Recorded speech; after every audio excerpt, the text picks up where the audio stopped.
말씀을 우리 생각해 봅니다. 주는 나의 도움이 되셨습니다. 주는 나의 도움이 되셨습니다. 우리의 인생의 생활 가운데 주님이 우리의 도움이 되시고 또 2019년도를 시작하는 한 해 동안에도 주님이 우리의 도움이 되셔서 우리들의 생활 가운데 하나님의 놀라운 사랑과 은혜와 축복을 받는 그러한 역사가 일어나야 될 줄로 믿습니다. 오늘 성경 말씀은 한 영혼이 하나님을 그리는 간절한 마음을 생생하게 드러내고 있는 것을 볼 수가 있죠. 다윗은 하나님을 뵙고 하나님과 함께하고자 원하는 열망을 아주 그대로 우리들에게 드러내고 있는 것을 볼 수가 있게 되어져요. 본문의 내용은 다윗이 그의 아들 압살롬에게 어려움을 당하게 될 때에 유대 광야로 도망을 하게 되었습니다. 그 유대 광야에 있으면서 하나님의 그 놀라우신 은혜를 다시 발견하게 되고 그 하나님 앞에 자신의 모습을 드리기를 원하는 간절한 모습이 담겨져 있는 것을 우리는 볼 수가 있게 되어집니다. 환경이라고 하는 것은 참 사람에게 중요하지요. 그 환경이 열악할 때 사람들은 전부 다 낭망하게 되고 실망을 하게 되어지는 경우가 많이 있습니다.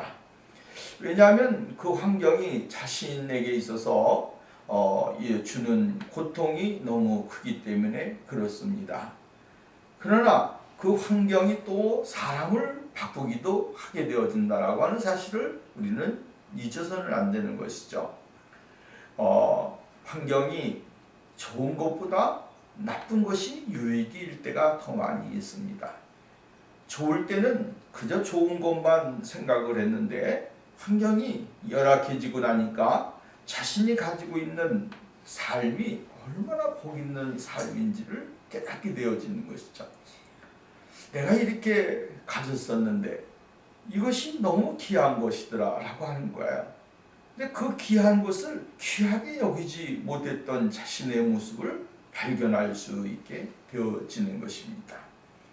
누가복음 15장에 나와 있는 탕자의 비유에서도 우리가 보았듯이 그가 정말로 아버지 품에 있을 때는 귀한 줄 몰랐습니다. 근데 아버지의 품을 떠나서 세상으로 나가보니까 아버지에게 있었던 자신의 삶이 속박이었던 것 같은데 속박이 아니었습니다. 그를 이렇게 아무것도 할 수 없는 올무 가운데 가두었던 그 아버지의 모습만 생각을 했는데 그 아버지의 모습만 가지고 그가 막 아버지의 집을 떠나고자 원해서 떠났는데 떠나고 보니까 그게 아니더라는 거죠.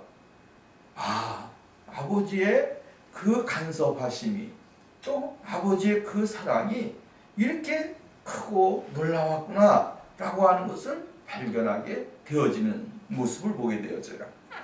그리고 아버지를 향하여 나가게 되어지죠. 오늘 우리는 환경이 좋을 때는 발견을 못해요. 그러나 환경이 열악해지거나 어려우게 될 때에 내가 받았던 것, 내가 가졌던 것, 내가 누렸던 것, 내가 소유했던 것이 얼마나 귀하고 아름다운 것인가를 우리가 생각을 할 수 있게 되어지는 것입니다. 뜨거운 불 속에 쇳덩어리가 들어가고 막 이렇게 되어집니다. 그러나 그 쇠와 금이나 이러한 것들이 뜨거운 불에 들어간다 해서 그것이 나쁜 것만은 아니지 않습니까? 그 불에 들어가서 녹아지고 또 새롭게 되어짐으로 인해서 거기에 있는 불순물들이 빠져나가게 되고 제거가 되어서 완전히 금이 99.9%의 아름다운 금이 나오게 되어지고 또 쇠는 더 단단해지는 효과를 가져오게 만드는 것을 보게 되어집니다. 그리고 이렇게 찌그러지고 모양이 없고 또 따라서는 여러 가지로 쓸모없던 그러한 것들이 들어가서 녹아짐으로 인해서 어떻게 됩니까? 새로운 곳으로 바뀌어지게 되더라고 하는 것이죠. 그것은 결국은 무엇을 통하여 이루어지냐면 고통, 연단을 통해서 그것이 이루어지는 것입니다. 사람도 그렇게 되어지는 거예요. 연단을 통하여, 고난을 통하여, 또한 고통을 통하여 사람이 만들어지는 것입니다. 인격이 형성이 되어지고 삶의 방향과 목표, 내가 추구했던 것이 다시 한번 어떠한 것인지를 깨닫게 되어지고 그러면서 하나님 앞에 나갈 수 있는 사람이 되어질 수 있다라고 하는 것입니다. 다윗도 여러 가지 어려움을 겪었어요. 많은 어려움을 겪었는데 그 고난 가운데 다윗은 늘 잊지 않은 것이 뭡니까? 하나님을 향한 마음을 열심히 우리들에게 보여주고 있고 드러내주고 있다라고 하는 것이죠. 고통 가운데서 하나님을 바라본다. 참 대단한 것입니다.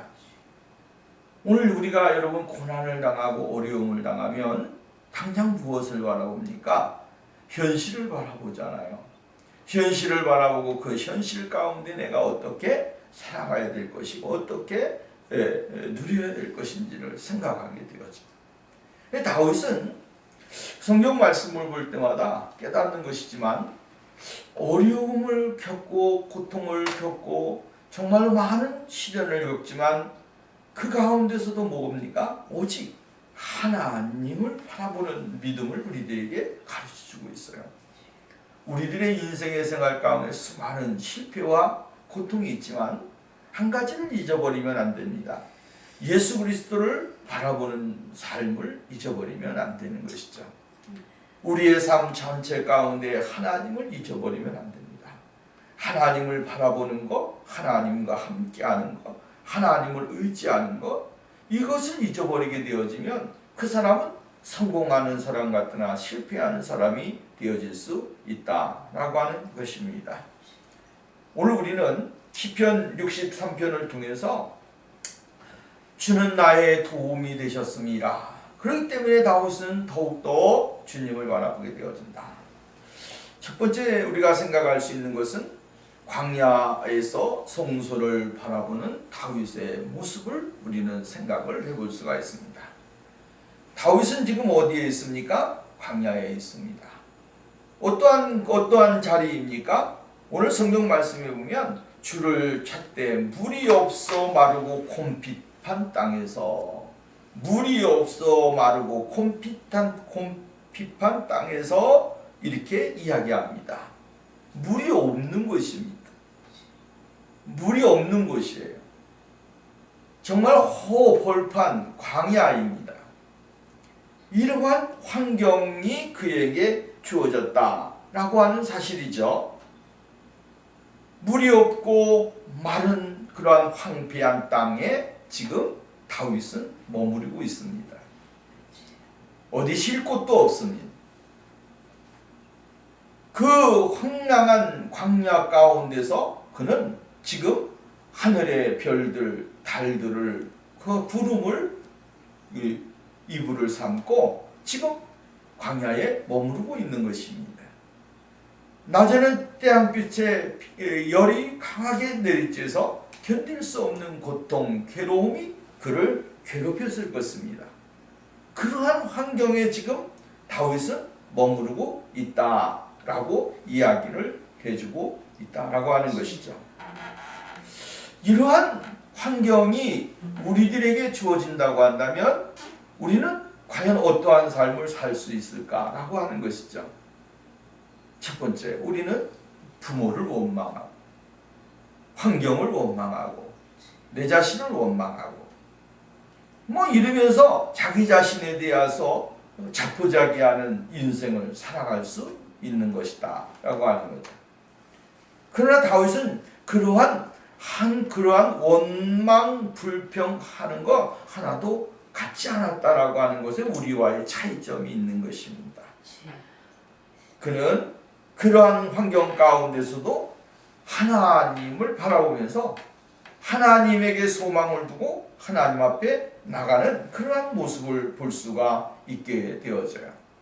여러분, 자기 몸을 건사한다, 자기 몸을 잘 가꾼다 라고 하는 것은 사실 이러한 환경에 들어가게 되어지면 하나의 사치에 불과한 것이죠.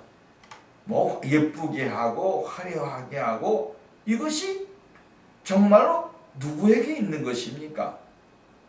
이런 환경이 우리의 삶에 참 좋은 환경이 이루어진 사람들에게 그게 가능한 것이죠. 그러나 물이 없고 황폐한 그러한 땅에 살면서 고통을 당하고 괴로움을 당하고 정말로 밑바닥에서 인생의 삶을 살아가는 사람들에게 그것이 가장 티나겠습니까? 손에 매니큐어를 바르고 화려한 것을 입고, 또 입술에 립스틱을 예쁘게 바르고 아이라인을 그리고 이러면서 메이크업을 아주 멋있게 하는 것, 그런 사람들에게 그것은 뭐가 되는 거예요? 사치품이 될 수밖에 없는 것입니다. 오늘 우리는 다윗이 경험하고 있는 현실은 이러한 것과는 아무런 관계가 없습니다. 자신이 지금 머무르고 있는 땅에서 자기의 생명을 보존하고 싶고, 그 생명을 보존하는 길에 있어서 자신의 모든 것을 최선을 다해야 하는 현실에 있다라고 하는 거예요. 그런데 다윗은 지금 예루살렘에 있는 것이 아닙니다. 광야에 있습니다. 광야에 머무르고 있으면서 그는 정말로 괴로운 그러한 현실 가운데 있지만, 그러나 그는 하나님을 의지하고 하나님을 바라보고 있다라고 하는 사실을 우리는 잊어서는 안 되는 거예요. 이렇게 이야기합니다. 하나님이여, 주는 나의 하나님이시라. 내가 간절히 주를 찾되 간절히 주님을 찾는다, 이렇게 이야기했어요. 그 다음에 하반절에 가보면 내 영혼이 주를 갈망하여 내 육체가 주를 앙모하나이다, 이렇게 이야기합니다. 앙모한다. 정말 주를 찾되 주를 앙모하듯이 주님을 찾는다 라고 이야기를 해주고 있는 것을 볼 수가 있게 되어집니다. 이 다윗의 그 바라봄의 법칙 가운데 하나는 온전한 주님을 신뢰하는 것, 주님을 온전히 바라보는 삶이라고 하는 거예요. 여러분, 오늘 우리가 바라보면 내가 무엇을 바라보는가, 내가 어떠한 것을 바라보는가, 내가 어디를 바라보는가 한번 생각을 해야 됩니다. 내가 바라보는 것은 곧 나의 이상이 되고 나의 현실이 되는 겁니다. 내가 무엇을 바라보느냐에 따라서 사람은 모든 삶이 바뀌어질 수 있다라고 하는 거예요. 여러분, 내가 무엇을 바라보느냐에 따라서 그 사람의 인생은 바뀌어집니다. 그리고 그 인생은 그렇게 가게 되어 있습니다. 어떠한 것을 바라보든지 그 사람은 그렇게 되게끔 되어 있어요. 왜 그렇습니까? 그 사람이 바라보는 것이 그 사람을 지배하기 때문에 그렇습니다. 위대한 사람들이 위대한 것을 바라봤던 것은 뭡니까? 그 사람의 그것을 온몸이 그를 지배했기 때문에 그렇습니다. 예전에 우리나라의 그 죄송한 말입니다만 드라마 가운데서 뭐 정주영 씨에 관한 그 드라마를 한 적이 있습니다. 정주영 씨에 대해 현대가 어떻게 이루어졌는가에 대한 이야기, 삼성과의 관계, 이러한 것을 하면서 드라마에 했어요. 그때 보니까 정주영이라고 하는 사람이 그렇게 현대를 크게 이룩할 수 있었던 것은 그 생각 자체, 모든 것이 뭡니까? 그가 바라봤던 것이 온몸에 전율처럼 흘러 넘쳤다라고 하는 거예요. 그러니까 오늘날 현대라고 하는 엄청난 큰 회사를 이루게 됐다라고 하는 거예요. 모든 사람들의 삶의 법칙에는 그가 바라보는 것이 그의 인생의 운명을 좌우하게 되는 것입니다. 내가 무엇을 바라보는가, 또 내가 무엇을 품는가에 따라서 다 바뀌어지게 되어져 있다라고 하는 거예요. 근데 다윗은 하나님을 바라보고 하나님을 그가 악망하고 그를 정말로 찾아가는 그러한 간절함 속에서 온전히 바라보는 그러한 신앙의 모습을 우리에게 보여주고 있는 것입니다.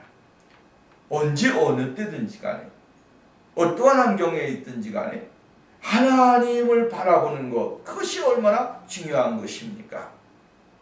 오늘 우리도 하나님을 바라보는데 그러한 믿음을 가지고 바라봐야 됩니다. 내가 공부를 하면 공부하는 그 학교에서, 또한 일하면 일하는 장소에서, 어디에서든지 간에 주님을 바라봐야 되는 것이죠. 그 2절 말씀에 보면 더 그것이 더 나오게 되어지는데 뭐라 하느냐면, 내가 주의 권능과 영광을 보려 하여 이와 같이 성소에서 주를 바라보았나이다. 성소에서 주를 바라보았나이다. 성소에서 주를 바라보았나이다. 다윗이 이야기하는 포인트가 뭡니까? 성소에서 주를 바라보았나이다. 성소가 광야입니까? 아니죠. 성소는 예루살렘입니다. 예루살렘에 하나님의 성막이 있고 하나님 앞에 예배드리는 처소가 있습니다. 근데 다윗이 도망 나오면서 광야에 성막을 가지고 나올 수도 없고 그렇게 해서는 안 되는 것이죠. 그래서 성막은 예루살렘에 있습니다. 근데 지금 다윗은 어디에 있습니까? 광야에 있습니다. 광야에 있으면서 성소에서 예배를 드리며 하나님을 바라봤던 것 같이 지금도 어떻게 된다고 하는 거예요? 지금 내가 광야에 머무르고 있지만 이곳에서도 주님을 바라본다는 거예요. 동일한 믿음을 가지고 동일한 그러한 모습으로 하나님을 바라본다라고 하는 거예요. 오늘 우리가 여러분 깨달아야 될 것이 있어요. 예수를 믿는다라고 하는 것은 그 사람이 어떠한 환경에 있느냐라고 하는 것이 중요한 거 아니에요. 그곳에서 내가 어떠한 마음을 가지고 주님을 바라보고 주님을 찾고 주님을 의지하고 주님과의 교제 속에서 살아가느냐라고 하는 것이 중요한 거예요. 여러분, 오늘 우리가 2019년 한 해도 다윗과 같이 내가 머무르고 있는 곳에서 하나님을 바라봐야 되고 하나님을 찬양해야 되고 하나님 앞에 감사해야 되고 하나님 앞에 영광을 돌려야 돼요. 이게 우리의 생활이에요. 먹든지 마시든지 무엇을 하든지 하나님의 영광을 위하여 하라. 하나님의 영광이 어느 곳에든지 간에 나타나는 생활이 우리들에게 있어져야 된다라고 하는 것입니다. 여러분, 우리가 야곱이 에서를 피해서 바다나람으로 가지 않습니까? 가다가 하나님이 그에게 나타나 주셨어요. 창세기 28장에 가서 보면 야곱이 그곳에 돌을 베고 창대에 하나님의 천사들이 그에게 나타나시게 되어진 것을 볼 수가 있게 되어집니다. 그 28장 말씀의 16절 보면 야곱이 잠에 깨어 이르되 여호와께서 과연 여기 계시거늘 내가 알지 못했도다. 여호와께서 과연 여기 계시거늘 내가 알지 못하였도다. 17절 말씀에 보면 이에 두려워하여 이르되 두렵도다. 이곳이요 이것은 다름 아닌 하나님의 집이요 이는 하늘의 문이로다. 지금 야곱이 어디에 있습니까? 광야에 있습니다. 광야에 있어요. 광야에서 지금 돌을 베고 잠을 청하는 거야. 형 에서를 피해서 이제 도망가는 것입니다. 근데 하나님이 그곳에서 야곱에게 나타나셨고 야곱에게 말씀하신 거예요. 그러니까 야곱이 말하기를 하나님께서 과연 여기 계시거늘, 오늘 이게 중요한 거예요. 하나님이 오늘 여기 계시다라고 하는 거예요. 하나님이 여기 계셔요. 내가 어디에 있든지 간에 하나님은 거기 계셔요. 내가 무엇을 하든지 거기에 하나님이 계셔요. 하나님은 우리의 삶 가운데 계시고 우리의 삶을 지배하시는 분이에요. 다윗이 성소에서 하나님을 찬양하듯이 지금 광야에서 하나님을 찬양하고 예배한다라고 하는 거예요. 이 믿음이 오늘 우리들에게 있어져야 된다라고 하는 거예요. 내가 어떠한 자리에 있든지 하나님을 찬양하는 것, 하나님을 예배하는 것. 이 아름다운 신앙의 생활이 우리들에게 있어지게 될 때 하나님은 놀라운 은혜를 우리들에게 보여주시고 능력을 주시고 또한 여러 가지 많은 것을 채워주시는 역사가 일어나게 되어진다라고 하는 말씀입니다. 앙모한다라고 하는 말은 히브리 말로 무슨 말이냐면 쇠약하다, 기절하다, 기운을 잃다라고 하는 말입니다. 그러니까 자신에게 있는 모든 기운을 다 해서 잃어버리는 정도로 하나님을 어떻게 한다고 하는 거예요? 바라보고 사모하고 의지하고 한다고 하는 거예요. 우리의 온 기운을 다해서 하나님을 바라보는 거예요. 여러분, 오늘 2019년도 한 해 동안에 우리가 하나님을 앙모하되 우리의 모든 것을 전 기력을 다해서 한번 앙모해 보십시오. 바라보아 보십시오. 찾아보십시오. 그러면 하나님이 오늘 우리들에게 주시고자 원하는 놀라운 은혜를 발견하게 될 것이고 주님 앞에 영광을 돌리는 그런 역사가 일어나게 되어질 줄로 믿습니다. 메마른 사람들에게는 그러한 갈증을 풀어주게 될 것이고 또한 우리들의 소원이 있게 되어지면 그 소원을 하나님은 이러한 앙모하는 자들에게 이루어 주어서 정말 모든 것이 형통하고 잘되고 복되게 만들어 주신다라고 하는 것입니다. 두 번째로는 하나님을 다윗이 찬양하는 이유가 무엇인지를 우리들에게 이야기해 주고 있습니다. 주님의 인자하심이 생명보다 나음으로 입술로 하나님을 찬양할 것이다. 그리고 주님을 향하여 두 손을 들고 찬양을 할 것이라고 이야기합니다. 기름진 것을 먹고 사는 삶의 모습과 같은 자신의 영혼의 만족함으로 하나님을 찬양하게 될 것이다 라고 이야기를 해주고 있습니다. 자신의 침상에서 주님을 기억하고 새벽에 조용히 조용한 소리로 주님의 말씀을 읊을 것이다 라고 고백을 해주고 있습니다. 우리는 다윗의 영적인 모습이 얼마나 고귀하고 아름다운 모습인지를 발견할 수 있게 되어지는 것이죠. 하나님을 찬양하는 모습, 또 하나님을 찬양하는 이유, 또 하나님 앞에 나가고자 원하는 마음, 이것을 우리들에게 아주 간략하게 보여주고 있는 것을 볼 수가 있게 되어지는 거예요. 주의 인자하심이 생명보다 나음으로 찬양할 것이다. 이 세상에서 제일 기소중한 것이 무엇이냐면 생명 아니겠습니까? 이 생명이 끊어지게 되어지면 사람은 다 끝나는 것입니다. 사람의 생명보다 소중한 것이 어디 있습니까? 이 생명이 여러분 끝나는 순간 사람의 이 흔적은 이 지구상에서 사라지는 것입니다. 하나님의 나라로 가는 거예요. 이 지구상에서 내 생명이 끝나는 순간 이 지구상에 있는 사람들이 나를 기억해 주겠습니까? 가족 중에 몇 명은 기억해 줄 수 있겠지만 오늘 여러분 생명이라고 하는 것은 소중한 거예요. 귀한 거예요. 그래서 천하보다 제일 귀한 게 뭐라 그랬어요? 생명이라고 그랬어요. 생명. 이 생명을 유지시키는 것이 무엇이냐면 주님의 인자하심이라고 하는 거예요. 인자하심.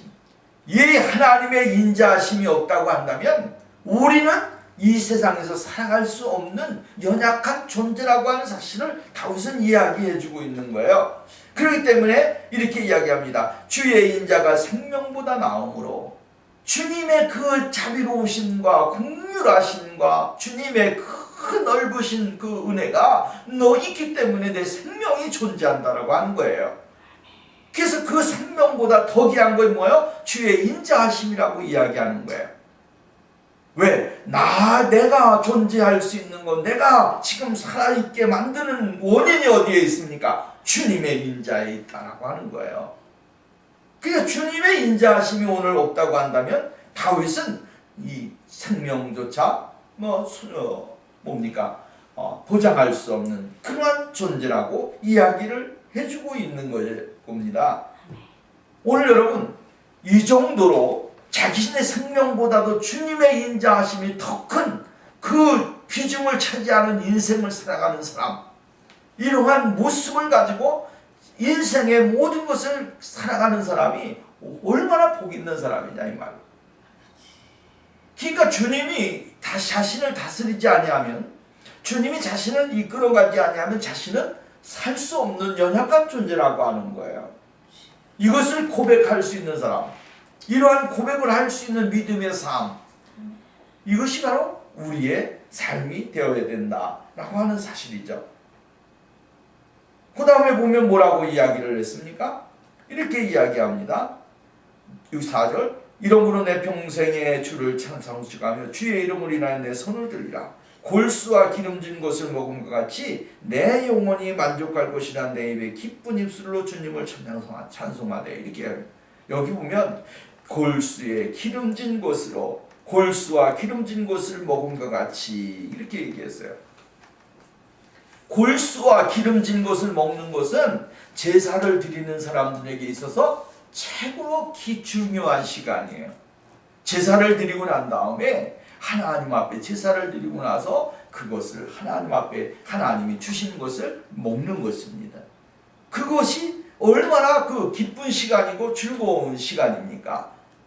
그래서 그들은 그 제사를 드리고 먹는 그 식사의 즐거움, 그 즐거움이 굉장히 컸다라고 하는 말씀입니다. 이러한 즐거움은 육체적 만족감을 나타내는 것이죠. 여러분, 사람이 먹는 것 중요하잖아요. 먹는 거 싫어하는 사람이 어디 있습니까? 우리가 섭취하는 식량 때문에 내가 존재하는 것이고, 섭취하는 거에 따라서 사람의 얼굴이 달라지고 모습이 달라지잖아요. 다윗은 여기서 이야기해주고 있는 거예요. 육체적인 포만감 같은 그것보다도 더 큰 포만감이 무엇에 붙어 있다라고 하는 거예요? 하나님을 예배하고 하나님을 경배하고 하나님을 찾을 때에 있게 된다라고 하는 거예요. 하나님을 찬양할 때 그 영광의 그 은혜가 자신에게, 육체의 포만감을 누리는 것보다 더 큰 하나님의 은혜가 우리 자신에게 임한다 이 말이에요. 이게 영적인 만족감이에요. 영적인 만족감. 오늘 우리가 여러분 신앙생활 가운데서 중요한 건 뭐예요? 영적인 만족감이 있는 그리스도인이 되어야 된다. 영적인 만족감을 늘 채워가면서 살아가는 사람이 되어야 된다라고 하는 거예요. 그런 사람이 결국은 어떠한 사람이 됩니까? 어떠한 삶이 주어지는지 그것을 자신의 것으로 안고 믿음으로 감당하면서 살아가는 사람이 되어지는 거예요. 여러분, 포용하는 사람이 있고 그 포용을 못하는 사람이 있어요. 포용하는 사람은 그것을 어떻게 합니까? 자기 것으로 삼고 그것을 다 사용할 수 있는 사람이 되어지고, 그럼 포용을 못하는 사람은 어떻습니까? 그것을 자기 것으로 삼지 못하는 사람이 되어지는 거예요. 그래서 오늘 우리 이 다윗은 지금 어떠한 사람이냐면, 이 세상에 있는 어떠한 것이라고 할지라도 고난과 핍박과 눈물과 괴로움, 이것이 다 자신에게 온다고 할지 그것을 다 자신의 것으로 포용을 하는 것입니다.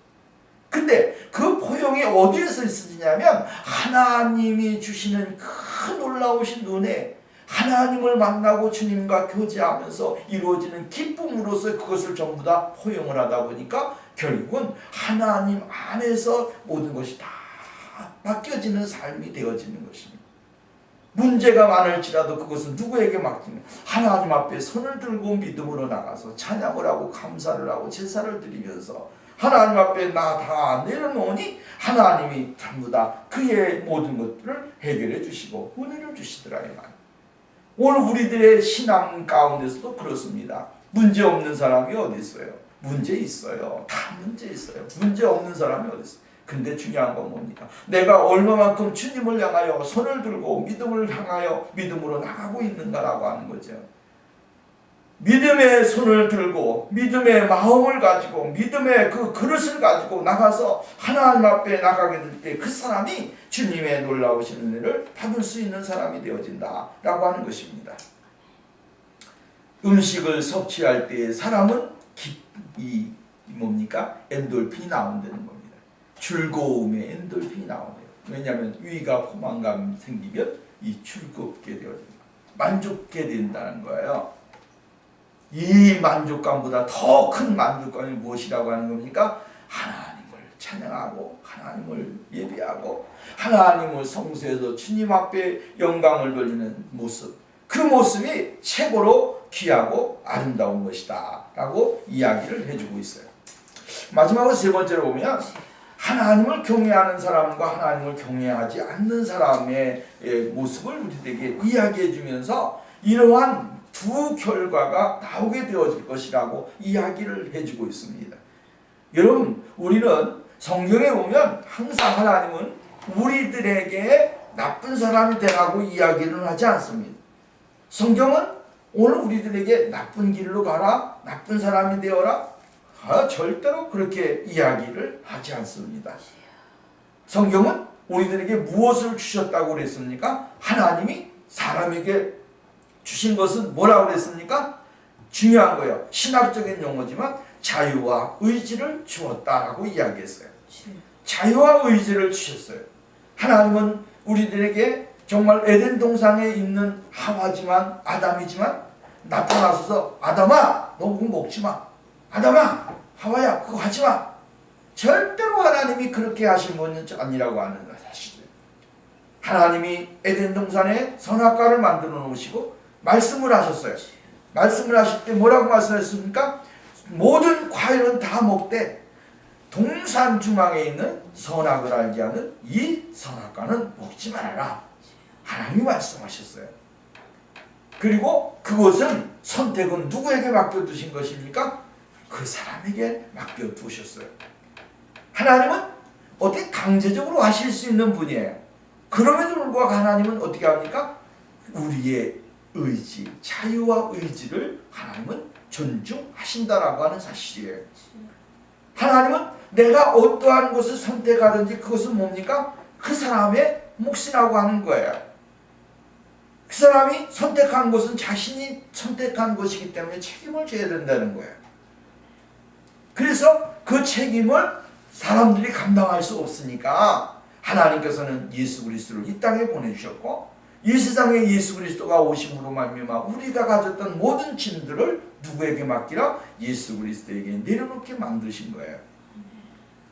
그러니까 하나님은 악한 삶을 살든지 선한 삶을 살든지 누구의 삶이 누구의 본분입니까? 자신이 선택하는 것이다 이 말이에요.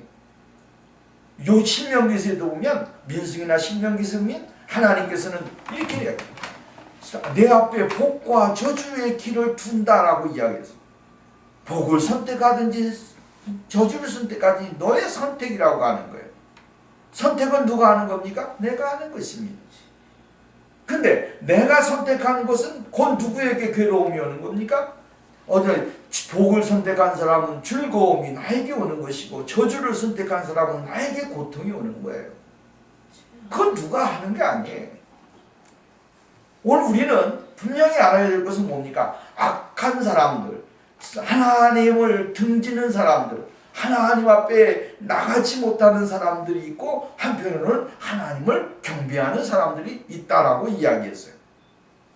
8절 말씀에 보면 뭐라고 이야기하면 나의 영혼이 주를 가까이 따르는 주의 오른손이 나를 붙드신다 이렇게 해요. 주님을 따르니까 주님이 어떻게 합니까? 그를 붙들어 주셨다. 여러분 오늘 우리가 주님을 따르기만 하면 주님은 붙들어 줘요.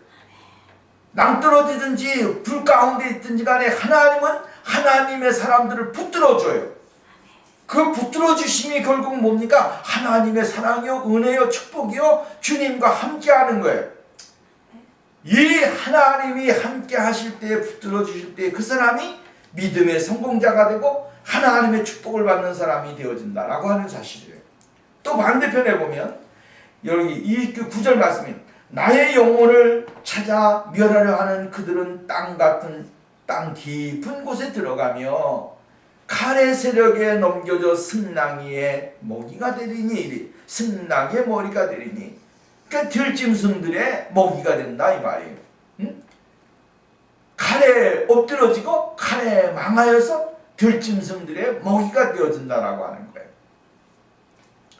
그러니까 하나님을 경외하는 사람은 하나님이 붙들어 주시고 그의 삶을 책임져 주지만, 하나님을 경외하지 아니하고 정말로 악한 일을 행하는 사람들에게는 칼에 엎드려 죽게 되어지고 결국은 승낙이 이 들짐승들에게 먹이가 되어져서 갈기갈기 찢어지게 되어지는, 이러한 것은 역사적으로 많이 나오잖아요.